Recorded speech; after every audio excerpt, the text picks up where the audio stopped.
तो अब हम बात करते हैं, देखो जरा ध्यान से। इससे पिछली क्लास में मैंने आप लोगों को जो आईयूपीएसी नामकरण के जो नियम हैं वो पूरी तरीके से कंप्लीट समझा दिए थे कि किस तरीके से किसी भी कार्बनिक यौगिक का हम आईयूपीएसी नामकरण करेंगे। उसके नियम सारे मैंने आप लोगों को समझा दिए। अब एक एक करके हम समझाएंगे कि कौन कौन से जो हमारे क्रियात्मक समूह होंगे उनका नामकरण हम किस प्रकार से करेंगे, ठीक है, उसके बारे में बात करते हैं। सबसे पहले हम बात करते हैं, ठीक है, जो हमारा हैलोजन समूह होगा। कौन सा समूह होगा? हैलोजन, ठीक है, समूह, क्रियात्मक समूह है ये एक प्रकार से, ठीक है। हैलोजन समूह के सदस्य देखो कौन कौन से होते हैं। हैलोजन समूह में सदस्य होते हैं, एक तो Cl, ठीक है, एक होता है Br, ठीक है, और एक होता है हमारा ClBr, ठीक है, एक होता है F और एक होता है I। ये होते हैं, ठीक है, ये हैलोजन परिवार के सदस्य होते हैं, ठीक है। इन्हें हम X से डिनोट करते हैं। किससे डिनोट करते हैं? X, ठीक है। X का मतलब होगा, ठीक है, जहां X दिखाई देगा उसकी जगह हैलोजन परिवार का सदस्य जुड़ेगा, या तो वहां पर Cl या Br या F या I, इन में से कोई सा भी जुड़ सकता, ठीक है। जैसे यहाँ पर हम Cl की बात करेंगे तो Cl का जो नाम होगा वो होगा क्लोरो। इसे हम क्या बोल लेंगे? क्लोरो, ठीक है। इसी तरीके से जो Br का नाम होगा ब्रोमो। क्या नाम होगा? ब्रोमो, ठीक है। इसी तरीके से हम बात करेंगे F की, तो F का नाम होगा क्या? फ्लोरो। क्या नाम होगा इसका?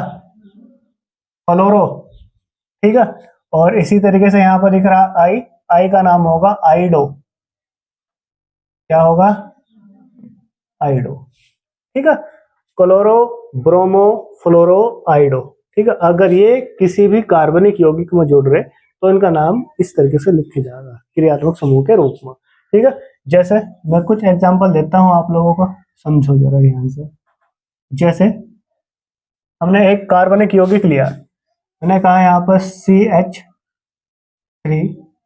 CH CH2 CH3। मुझे इस कार्बनिक यौगिक का क्या करना है? नामकरण करना है, ठीक है। इस पर मैंने एक हैलोजन परिवार का सदस्य जोड़ दिया, ठीक है। मान लो यहाँ पर Cl जोड़ दिया, ठीक है। अब मुझे क्या करना है? इस कार्बनिक यौगिक का नामकरण करना, आईयूपीएसी नाम लिखना, ठीक है। तो आईयूपीएसी नाम इसका कैसे लिखा जाएगा? सबसे पहले देखो जरा ध्यान से, कार्बन की सबसे लंबी श्रृंखला का चुनाव करा, सबसे लंबी श्रृंखला यही होगी। फिर कार्बन को हम क्या करते हैं? नंबर देते हैं, और कार्बन को नंबर उधर से देते हैं जिधर से क्रियात्मक समूह नजदीक हो। इधर से देखा हमने 1 2 3, कौन से नंबर पर आ रहा है? 3 नंबर पर। इधर से देखा 1 2, कौन से नंबर पर आ रहा है? दूसरे पर, ठीक है। तो यहाँ पर नंबर इधर से देंगे कार्बन को, 1 2 3 4। कार्बन को नंबर दे दिया हमने इस तरीके से, ठीक है।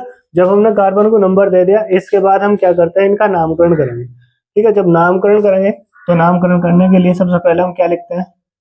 जैसे हम किसी भी कार्बनिक यौगिक का नाम लिखना, ठीक है, आईयूपीएसी नाम लिखना मान लो हमें, ठीक है। तो उसके लिए सबसे पहले हम क्या करते हैं? सबसे पहले लिखते हैं क्रियात्मक समूह, उसके बाद पूर्वलग्न, ठीक है, फिर उसके बाद अनुलग्न, ठीक है। अब क्रियात्मक समूह से पहले भी हम ध्यान रखते हैं, ठीक है, हमने नियम पढ़ रखे प्रतिस्थापक समूह की स्थिति। प्रतिस्थापक या क्रियात्मक समूह की स्थिति देखो कौन से नंबर पर है क्रियात्मक समूह? दूसरे नंबर पर, है ना। चलो पहले मैं फॉर्मूला बता देता हूँ इसका, फिर लिखूंगा आराम से। पहले लिखते हैं हम क्रियात्मक समूह, ये मैंने बता रखा आप लोगों को। क्रियात्मक समूह का नाम लिखते हैं पहले हम, ठीक है, प्लस इसके बाद इसमें लिखते हैं पूर्वलग्न, ठीक है, और लास्ट में लिखते हैं हम अनुलग्न। इस तरीके से नामकरण करते हैं हम किसी भी कार्बनिक यौगिक का, अनुलग्न। ठीक है। अब देखो जरा ध्यान से, मुझे इसका आईयूपीएसी नाम लिखना है इस कार्बनिक यौगिक का। अब देखो जरा ध्यान से, क्रियात्मक समूह इसके अंदर क्या है? Cl, ठीक है। Cl कौन से नंबर पर? दूसरे पर। इसकी स्थिति भी दर्शानी, ठीक है, क्रियात्मक समूह दूसरे नंबर पर स्थित है, ठीक है। फिर हाइपन लगाया, फिर इसका नाम, क्रियात्मक समूह का नाम देखो, ये Cl है। Cl का नाम मैंने क्या बताया? क्लोरो। क्या बताया भाई? क्लोरो, ठीक है। फिर इसके बाद इसमें और क्या जोड़ना? पूर्वलग्न प्लस अनुलग्न, ठीक है। पूर्व लग्न कार्बन कितने हैं, 1 2 3 4, 4 कार्बन के लिए हम क्या लिखते हैं, क्या लिखते हैं, ब्यूट, क्या लिखते हैं, ब्यूट। ठीक है, फिर अनुलग्न क्या होता है, बंधों की जानकारी देता है। कितने बंध पाए जा रहे हैं इसमें, एकल बंध, एकल बंध के लिए क्या लगता है अनुलग्न, एन। ठीक है, तो क्या बन जाएगा यहाँ पर ब्यूटेन, सीधा नाम लेगा ब्यूटेन इसका, 2 क्लोरो ब्यूटेन, ये होगा इसका IUPAC नाम। इसी तरीके से एक एग्जांपल ये हो गया, दूसरा एग्जांपल और दे रहा हूं मैं यहाँ पर, मैंने कहा यहाँ पर इस तरीके से CH3 CH CH2 CH3 या CH2 ले लो कोई बात नहीं। ठीक है, यहाँ पर लिखा मैंने CH2 CH3, इस तरीके से ये कार्बनिक यौगिक लिया, इसमें मैंने यहाँ पर जोड़ दिया, यहाँ पर F, क्रियात्मक समूह F जोड़ दिया। ठीक है, इसका भी मुझे IUPAC नाम लिखना, तो कैसे लिखेंगे डायरेक्ट, देखो जरा ध्यान से। कार्बन की सबसे लंबी श्रृंखला का चुनाव करा, हमने देखा कार्बन पर, जो कार्बन की सबसे लंबी श्रृंखला, इसमें जो क्रियात्मक समूह है इधर से नजदीक नंबर पर पढ़ रहा था, देखो दूसरे नंबर पर पढ़ रहा, तो कार्बन को नंबर देंगे इधर से 1 2 3 4 5। ठीक है, अब मुझे इसका क्या लिखना, IUPAC नाम लिखना। ठीक है, तो IUPAC नाम कैसे लिखेंगे इसका, सबसे पहले क्या करते हैं, क्रियात्मक समूह लिखते हैं। ठीक है, क्रियात्मक समूह कौन से नंबर पर है, इसकी स्थिति दर्शाता दूसरे नंबर पर। ठीक है क्या इसका नाम, फ्लोरो। ठीक है, 2 फ्लोरो।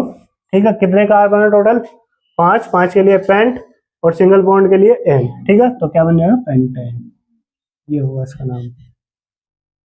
ठीक है, इस तरीके से हम नामकरण करेंगे। और एग्जांपल देख लो इसके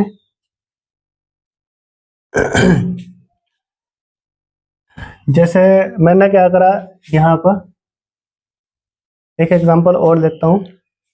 मैंने एक कार्बनिक यौगिक लिया ऐसा CH3 CH2 CH CH2 CH CH2 CH3, इस तरीके से ले लिया। ठीक है, अब इसमें मैंने क्या करा, यहां पर जोड़ दिया Br, क्या जोड़ दिया, Br, यहां पर भी एक Br जोड़ दिया, 2 जोड़ दिए मैंने इसमें। ठीक है, इसका मुझे IUPAC नामकरण करना है, तो देखो जरा ध्यान से, कार्बन की सबसे लंबी श्रृंखला का चुनाव करा हमने। ठीक है, फिर कार्बन को क्या करते हैं, नंबर देते हैं। कार्बन को नंबर उधर से देते हैं, इधर से प्रतिस्थापक समूह नजदीक हो, तो इधर से देखा हमने 1 2 3, तीसरे पढ़ रहा, इधर से देखा 1 2 3, बराबर नंबर पर पढ़ रहा, मतलब ये क्रियात्मक समूह बराबर नंबर पर पढ़ रहा, तो चाहे तो नंबर इधर से कर दो चाहे इधर से कर दो, कोई फर्क नहीं पड़ने वाला। ठीक है, बराबर स्थिति में पड़ रहा है। तो अब देखो जरा ध्यान से, यहाँ पर मैंने कहा चलो कोई बात नहीं, हम इधर से कर देते हैं, कार्बन नंबर 1 2 3 4 5 6 7, 7 कार्बन हो गए यहाँ पर। ठीक है, अब मुझे इसका क्या लिखना, IUPAC नाम लिखना भाई, IUPAC नाम। अब मैं इसका जैसे ही IUPAC नाम लिखूंगा, तो सबसे पहले हम क्या लिखते हैं, क्रियात्मक समूह, क्या लिखते हैं, क्रियात्मक समूह, और क्रियात्मक समूह में भी उनकी स्थिति लिखते हैं। अब क्रियात्मक समूह देखो 2 बार आ रहा है, यहाँ कितनी बार आ रहा, 2 बार। जब 2 बार आ रहा तो 2 बार के लिए मैंने आप लोगों को बताया था, जब किसी भी कार्बनिक यौगिक में जो क्रियात्मक समूह है 1 से अधिक बार आता है, ठीक है, तो उसमें क्या करना आप लोगों को, अगर 2 बार आया तो 2 बार के लिए डाई, 3 बार के लिए ट्राई, ठीक है, 4 बार के लिए टेट्रा। ठीक है, इस तरीके से आदि शब्दों का हम प्रयोग करते हैं। यहाँ पर कितनी बार आ रहा है, ये 2 बार आ रहा। ठीक है, पहले इसकी स्थिति लिखो, कौन कौन से नंबर पर, तीसरे नंबर पर, कोमा, फिर कौन से नंबर पर, 5वें नंबर पर, फिर हाइपन लगाना, कितनी बार है, 2 बार, 2 बार के लिए लिखेंगे डाई, क्या लिखेंगे, डाई। ठीक है, नाम क्या है इसका, BRA, BR का नाम मैंने देखो क्या लिखा वहां से, ब्रोमो, डाई ब्रोमो। ठीक है, फिर इसके बाद टोटल कार्बन कितने हैं इसमें, 7, 7 के लिए हेप्ट, सिंगल बॉन्ड के लिए N। ठीक है, मतलब हेप्टेन, ये होगा इसका IUPAC नाम, कोई दिक्कत। ठीक है, इस तरीके से लिखना। और एग्जांपल देख लो, अब मैंने कहा यहाँ पर ऐसे लिख दो, CH3 CH CH2 CH3, ठीक है। और एग्जांपल लिया मैंने, यहाँ पे जोड़ दिया मैंने Cl और यहाँ पे जोड़ दिया मैंने Br, इस तरीके से जोड़ दिया, ठीक है। अब मुझे इस कार्बनिक यौगिक का क्या करना, नामकरण करना, ठीक है। तो इसमें वही कार्बन को नंबर दिया जाएगा, देखो एक तो इधर से दूसरा नंबर पड़ रहा है, इधर से तीसरा नंबर पड़ रहा है, ठीक है। तो डायरेक्ट लिख दो, देखो कार्बन को नंबर दे दो 1 2 3 4 5, ठीक है। इस बार मैंने क्या करा, इस कार्बनिक यौगिक में अलग अलग कार्बनिक श्रृंखला लिख दी, ठीक है, मतलब अलग अलग प्रतिस्थापक समूह लिख दिए यहाँ पर, क्रियात्मक समूह जो। अब इसका आईयूपीएसी नाम जब हम लिखेंगे, आईयूपीएसी नाम, जब हम इसका आईयूपीएसी नाम लिखेंगे तो सबसे पहले लिखते हैं हम क्रियात्मक समूह। क्रियात्मक समूह दो आ रहे हैं हमारे पास, एक बी आर और एक Cl।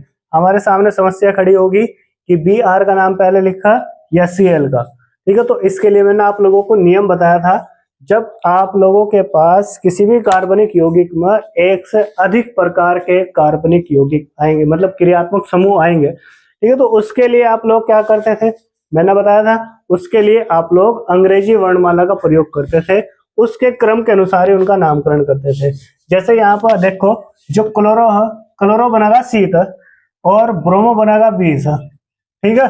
तो ए बी सी डी के जो अक्षर है, वो जो वर्णमाला का क्रम है, उसमें बी पहला होगा या सी पहला होगा, बताओ, बी पहले बी होगा, ठीक है। तो इसी प्रकार से इसका भी नामकरण करने से पहले देखो हमने बी आर, कौन से नंबर पर बी आर, देखो 3 नंबर पर हाइपन लगाया, इसका नाम लिख दिया ब्रोमो, ठीक है।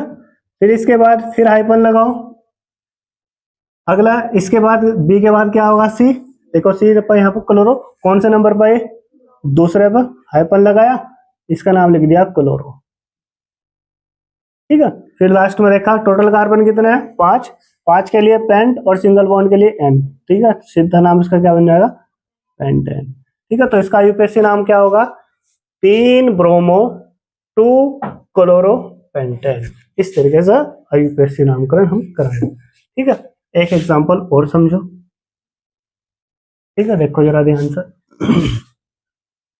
यहां मैंने लिख दिया CH3, यहाँ लिखा CH, यहाँ पर लिख दिया C, CH2 CH2 CH3, ठीक है। ये इस तरीके से मैंने एक कार्बनिक यौगिक लिया, मैंने क्या करा, इस पर इधर दर्शा दिया एक Cl, ठीक है। फिर इसी पे ही एक ऊपर दर्शा दिया Cl, कोई दिक्कत यहाँ तक, ये भी तो एक प्रकार का कार्बनिक यौगिक होगा, हो गया नहीं होगा, ठीक है। इसका भी हमें क्या करना, आईयूपीएसी नामकरण करना। तो कार्बन की सबसे लंबी श्रृंखला का चुनाव करा, फिर कार्बन को नंबर दिया, इधर से देखा 1 2 3 4, चौथे नंबर पर पड़ रहा क्रियात्मक समूह, इधर से देखा 1 2 3, तीसरे नंबर पर पड़ रहा, तो नंबर दे दो इस पर, इधर से 1 2 3 4 5 6, इस तरीके से लिख दिया, ठीक है। अब इसका आईयूपीएसी नाम लिखना मुझे, बताओ कैसे लिखूंगा। सबसे पहले क्रियात्मक समूह, क्रियात्मक समूह देखो Cl हमें दिखाई दे रहा, ठीक है। सबसे पहले इसकी स्थिति लिखनी, इसकी स्थिति हमने देखी 3 नंबर पर, कौन सा नंबर पर, 3 नंबर पर, ठीक है। Cl 2 बार है, इस पर कितनी बार है, तो हमने इसकी स्थिति दर्शा दी 3, ठीक है। 3 नंबर पर 2 बार है, ये कितनी बार है, तो सर कभी ऐसा ना सोचो कि एक बार लिखना तुम्हें, तो 3,3 ऐसा लगाया, ठीक है। हाइपन लगा के फिर लिखेंगे डाई, क्योंकि ये इस पर 2 बार आया, ठीक है। तो 3,3 हाइपन डाई, नाम क्या है इसका, क्लोरो, ठीक है। टोटल कार्बन कितने थे, 6 के लिए हेक्स और सिंगल बॉन्ड के लिए एन, तो क्या बन जाएगा, हेक्स, ऐसा बनेगा, कोई दिक्कत, ठीक है। तो इस प्रकार से जो हेलोजन परिवार के सदस्य हो गए, ठीक है, उनका हम आईयूपीएसी नामकरण कर सकते हैं, ठीक है, नोट करो।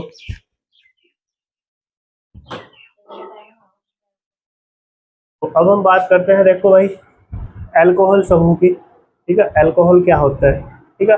तो अल्कोहल क्या होंगे, वे कार्बनिक यौगिक होंगे जिनमें OH समूह उपस्थित होगा, ठीक है। तो अल्कोहल वे कार्बनिक यौगिक जिनमें OH समूह उपस्थित होता है उन्हें अल्कोहल कहते हैं। ठीक है, इनके बारे में जो अल्कोहल है मैं आगे भी बताऊंगा, तो इसके गुण भी बताऊंगा, लेकिन हमें यहाँ पर IUPAC नाम के अनुसार अगर हम पढ़ाएंगे तो इनकी हमें थोड़ी सी जरूरत पड़ जाती है। ठीक है, तो इनके नाम कैसे लिखेंगे देखो, तो अल्कोहल वे कार्बनिक यौगिक जिनमें OH समूह उपस्थित होता है उन्हें अल्कोहल कहते हैं। ठीक है, तो अल्कोहल जो समूह होगा, जिस कार्बनिक यौगिक में आप लोगों को OH समूह दिखाई देगा, ठीक है, वो अल्कोहल समूह का सदस्य होगा। किसका सदस्य होगा? अल्कोहल समूह का। ठीक है, अल्कोहल समूह के लिए आप लोग बस इतना ध्यान रखिए, जो अनुलग्न होगा, अनुलग्न इसके लिए ओल होगा। क्या होगा? ओल। ठीक है, जो हमारा अल्कोहल समूह है जिसमें OH समूह उपस्थित होगा, उसका जो अनुलग्न होगा उसे आप लोग ध्यान रखिएगा, वो क्या होगा? ओल। क्या होगा भाई? ओल। ठीक है, जैसे कुछ एग्जांपल इसके, मैंने एक एग्जांपल लिखा CH3OH, इसमें देखो OH समूह उपस्थित है, मतलब अल्कोहल समूह का सदस्य है। ठीक है, अगर मैं इसका नाम लिखूंगा, ठीक है, देखो CH3, इसमें एक कार्बन है, एक कार्बन के लिए अगर सिंगल बॉन्ड होता उस पर, ठीक है, तो उसके लिए हम क्या बोलते हैं? मेथेन बोलते हैं। क्या बोलते हैं? मेथेन। जैसे CH4 होता, ठीक है, CH4 किसके लिए होता? मेथेन के लिए होता सूत्र। ठीक है, उसमें हमने क्या करा? एक हाइड्रोजन प्रतिस्थापित करके OH समूह जोड़ दिया वहां पर, तो क्या बन गया? ये इसमें अल्कोहल समूह का सदस्य बन गया। ठीक है, तो मेथेन प्लस ओल, मेथेन प्लस ओल। ठीक है, अनुलग्न इसके लिए क्या है? ओल। ठीक है, तो मेथेन प्लस ओल, इसका नाम क्या बन गया? मेथेनॉल। क्या बना? मेथेनॉल। ठीक है, या मेथिल अल्कोहल भी बोल सकते हैं ऐसा। क्या बोल सकते हैं? मेथिल अल्कोहल, क्योंकि देखो CH3 का नाम क्या होता है? एल्किल समूह के अंदर मेथिल क्या होता है, तो इसलिए मैंने इसे क्या बोल दिया? मेथिल अल्कोहल, क्योंकि OH समूह कौन सा उसका सदस्य है? अल्कोहल समूह का सदस्य है। ठीक है, इसी प्रकार से यहाँ पर लिखा हुआ देखो C2H5OH। ठीक है, इसके लिए देखो इसमें कितने कार्बन है? दो के लिए एथेन प्लस ओल, तो क्या बन गया इसका नाम? एथेनॉल। क्या बना? एथेनॉल, या एथिल अल्कोहल भी सब बोलते हैं। ठीक, क्योंकि C2H5 का जो नाम है वो क्या होता है? एथिल होता है। ठीक है, और अल्कोहल समूह का सदस्य जुड़ गया इसके साथ में, इसलिए क्या बोल दिया सर? एथिल अल्कोहल बोल दिया। इसी प्रकार से, ठीक है, तीसरा एग्जांपल इसका C3H7OH, जिसका नाम क्या बनेगा? प्रोपेनॉल। क्या बनेगा? प्रोपेन में ओल जोड़ दो तो क्या बनेगा? वो प्रोपेनॉल। ठीक है, या इसका दूसरा नाम हो सकता है प्रोपिल अल्कोहल। क्या हो सकता है? Propyl alcohol. ठीक है, तो ये था हमारा अल्कोहल समूह। कौन सा समूह था ये? अल्कोहल समूह। इसके बाद हम बात करते हैं एल्डिहाइड समूह की। किसकी बात करते हैं भाई? एल्डिहाइड समूह की। ठीक है, तो एल्डिहाइड समूह क्या होगा? ठीक है, इसमें लिखता है वे कार्बनिक यौगिक जिनमें CHO समूह उपस्थित होता है उन्हें एल्डिहाइड कहते हैं। क्या कहते हैं भाई? एल्डिहाइड। ठीक है, मतलब एल्डिहाइड के समूह के सदस्य होंगे, एल्डिहाइड समूह के सदस्य होंगे। ठीक है, जिसमें क्या होगा? CHO समूह उपस्थित होगा। वो कौन से समूह का सदस्य होगा? एल्डिहाइड समूह का सदस्य होगा। किसका सदस्य होगा भाई? वो एल्डिहाइड समूह का। ठीक है, तो एल्डिहाइड जो समूह है इसके लिए अनुलग्न आप लोग ध्यान रखिएगा, वो क्या होगा? अल। क्या होगा? एल्डिहाइड समूह के लिए अनुलग्न होगा अल। क्या होगा? अल। ठीक है, अब देखो जैसे इसके कुछ एग्जांपल है HCHO। ठीक है, अब यहाँ पर देखो कितने कार्बन स्थित है? एक कार्बन उपस्थित है। एक कार्बन के लिए सिंगल बॉन्ड अगर उपस्थित होगा तो वहां पर होता है मेथेन। क्या होता है? मेथेन। और उसमें अगर मैंने जोड़ दिया अल, ठीक है, इसके CHO समूह है नहीं, इसके लिए मैंने जोड़ दिया इसमें अल, तो क्या बना? ये मेथेनल। क्या नाम बना इसका? मेथेनल। इसी प्रकार से CH3CHO। ठीक है, यहाँ देखो कितने कार्बन उपस्थित है? दो कार्बन के लिए होता है एथेन, उसको जोड़ दो अल, तो क्या बना? एथेनल। क्या बना? एथेनल। इसी प्रकार से देखो CH3CH2CHO। ठीक है, कितने कार्बन हो गए? 1 2 3। 3 के लिए हम क्या लिखते हैं? प्रोपेन, और उसमें जोड़ दिया हमने क्या? अल, क्योंकि CHO समूह इसमें उपस्थित है, तो क्या बनेगा इसका नाम? प्रोपेनल। क्या बना? प्रोपेनल। ठीक है, तो इस प्रकार से एल्डिहाइड समूह के सदस्यों का हम नामकरण करेंगे। ठीक है, अब इसके बाद आता है कार्बोक्सिलिक समूह। क्या आता है भाई? कार्बोक्सिलिक समूह। ठीक है, तो कार्बोक्सिलिक समूह क्या होगा इसके बारे में बात करते हैं। ठीक है, तो वे कार्बनिक यौगिक जिनमें COOH समूह उपस्थित होता है उन्हें कार्बोक्सिलिक कहते हैं, यानी कि कार्बोक्सिलिक समूह कहते हैं। इसके लिए जो अनुलग्न, ठीक है। जो हमारा कार्बोक्सिलिक समूह होगा इसके लिए जो अनुलग्न होगा वो क्या होगा, ओइक अम्ल। क्या होगा, ओइक अम्ल। ठीक है, कार्बोक्सिलिक समूह के लिए अनुलग्न होगा हमारा ओइक अम्ल। क्या होगा, ओइक अम्ल। ठीक है, जैसे इसके कुछ एग्जांपल है, देखो HCOOH। ठीक है, तो ये देखो यहाँ पर कितने कार्बन है इसके अंदर, एक के लिए मेथेन प्लस ओइक अम्ल, तो पूरा नाम क्या बनेगा, मेथेन प्लस ओइक अम्ल। क्या बनेगा इसका, मेथेनोइक अम्ल। क्या नाम बना, मेथेनोइक अम्ल। इसी प्रकार से CH3COOH। ठीक है, देखो कितने कार्बन आ रहे हैं इसके अंदर, दो कार्बन के लिए क्या होगा, एथेन प्लस ओइक अम्ल, तो जोड़ कर क्या बनेगा, एथेनोइक अम्ल। इसी प्रकार से CH3CH2COOH। ठीक है, कितने कार्बन है, देखो 1 2 3। ठीक है, 3 कार्बन हो गए, तो 3 कार्बन के लिए होगा प्रोपेन प्लस ओइक अम्ल, इसका अनुलग्न हो गया, इसे जोड़कर क्या बनेगा, प्रोपेनोइक अम्ल। क्या बनेगा भाई, प्रोपेनोइक अम्ल। अब हमारा कार्बोक्सिलिक समूह भी समाप्त होता है। अब इसके बाद अब बात करते हैं हम कीटोन समूह की। किसकी बात करते हैं, कीटोन समूह की। ठीक है, तो कीटोन समूह क्या होगा, वे कार्बनिक यौगिक जिनमें CO समूह उपस्थित होता है उन्हें कीटोन कहते हैं। क्या कहते हैं भाई, कीटोन। ठीक है, कीटोन समूह के लिए अनुलग्न आप लोग ध्यान रखिएगा क्या होता है, ओन। क्या होता है इसके लिए अनुलग्न, ओन। ठीक है, जैसे CH3COCH3, देखो इसके अंदर क्या आ गया, CO। ये किस समूह को दर्शाएगा, कीटोन समूह को। ठीक है, अगर मुझे इसका नाम लिखना तो इसमें कार्बन देखो कितने हैं, 1 2 3, 3 कार्बन है। 3 कार्बन के लिए हम क्या लिखते हैं, प्रोपेन। क्या लिखते हैं, प्रोपेन प्लस ओन। ठीक है, प्रोपेन में अनुलग्न जोड़ दोगे ओन, क्योंकि इसमें कीटोन समूह उपस्थित है, तो इसलिए इसका नाम क्या बनेगा, प्रोपेनोन। क्या बनेगा, प्रोपेनोन। ठीक है, तो इस प्रकार से जो जितने भी हमारे क्रियात्मक समूह थे उनके बारे में मैंने आप लोगों को बता दिया और उनके कुछ एग्जाम्पल भी आप लोगों को दे दिए। अब इससे आगे की जो टॉपिक है मैं आप लोगों को कल की क्लास में पढ़ाऊंगा। ठीक है, आज के लिए इतना ही। Thank you.